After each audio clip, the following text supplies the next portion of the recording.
This film was made possible through the support of our friend Alex Shuljenko, a real estate professional, U.S. Army veteran, and regional director for Compass Military Division. Stay tuned until the end of the film for Alex's contact information.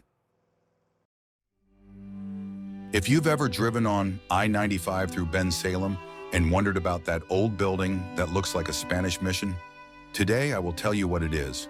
But first, I've got to tell you about a remarkable woman, Katharine Drexel.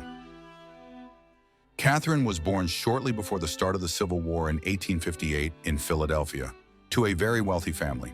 The daughter of a prominent banker, she grew up in luxury, but her family was deeply religious and philanthropic. They believed that wealth was meant to be shared with those in need. They opened their home 2 times a week to feed the less fortunate. In 1885, her father passed away. He left 1/10 of his estate to charity. The rest was divided among his daughters, amounting to over $450 million in today's money.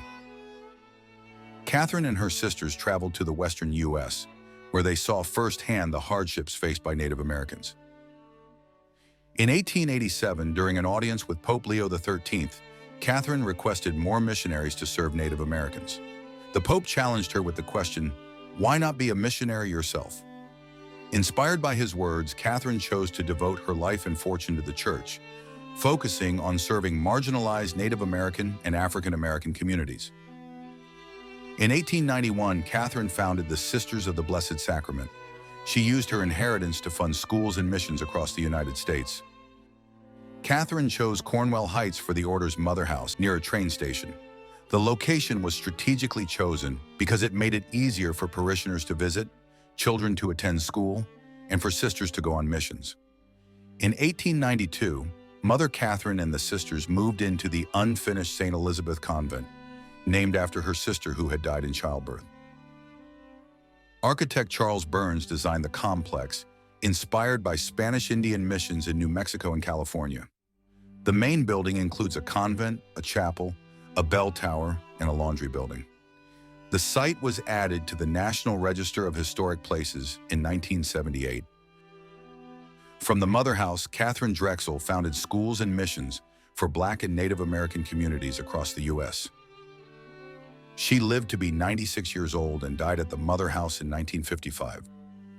Her remains were entombed beneath the main altar of St. Elizabeth's Chapel. In 2000, she was canonized as a saint. At their peak, the Sisters of the Blessed Sacrament numbered around 600. Today, only a few remain. In 2016, the sisters announced they were selling the convent and moving to a retirement community. Katharine Drexel's remains were moved to the Basilica of Saints Peter and Paul in Philadelphia. In 2018, Len Poncha of Aquinas Realty purchased the property, planning to develop 55 and over housing while preserving the convent. However, nothing has changed since. The buildings remain boarded up and untouched.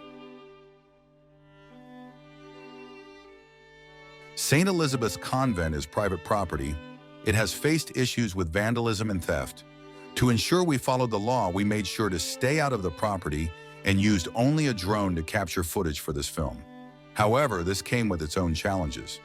Since the convent is within controlled airspace, we had to secure FAA authorization, granting us a 2-hour window and a 100-foot altitude limit.